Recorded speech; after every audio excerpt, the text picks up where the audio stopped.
Bonjour YouTube, alors j'espère que vous allez bien parce que moi, ça va super bien. Aujourd'hui, comme vu dans le titre de la vidéo, je vais faire une petite expérience aujourd'hui, tout simplement. Je vais tester l'obsolescence programmée d'Apple. Comment je vais être capable de mesurer ça? En fait, j'ai un beau petit iPhone 5 présentement entre mes mains et j'ai la version iOS 8 à l'intérieur de ce téléphone-là. Donc, si vous comprenez, en fait, la génération un petit peu, on est sur une ancienne génération qui a déjà à peu près 6 ans. Après, si on s'attarde un petit peu à comment je vais mesurer l'obsolescence programmée, je vais tout simplement faire la mise à jour de 8 à 10. Donc quand même, on ne fait pas un step de une mise à jour, mais deux. Fait que ce qui va me permettre vraiment de voir à l'œil nu si vraiment il va y avoir une rapidité qui va changer sur le téléphone.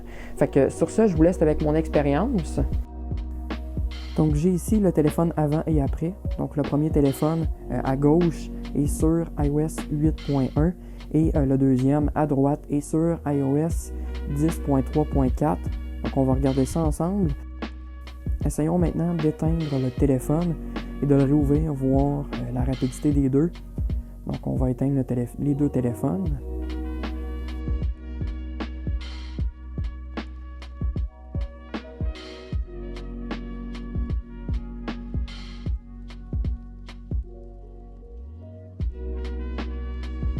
Donc on peut voir que sur iOS 8, ça a été un petit peu plus lent la fermeture que sur iOS 10.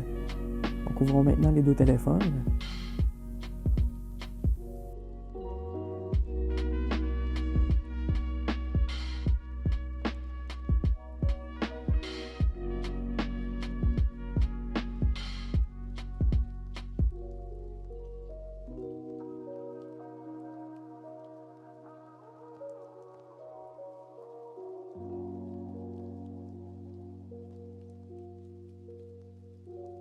Pour ce qui est de l'ouverture, effectivement, iOS 8 a été plus rapide qu'iOS 10.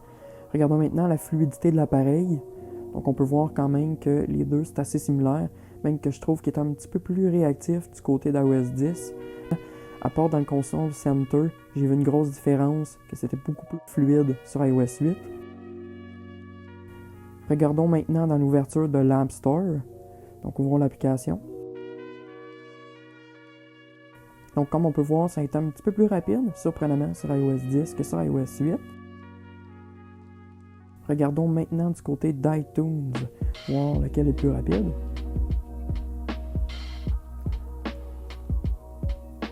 Donc, pour iTunes, l'effet inverse a été vrai, donc ça a été sur iOS 8 qui était plus rapide que sur iOS 10. Donc, regardons maintenant du côté de Safari.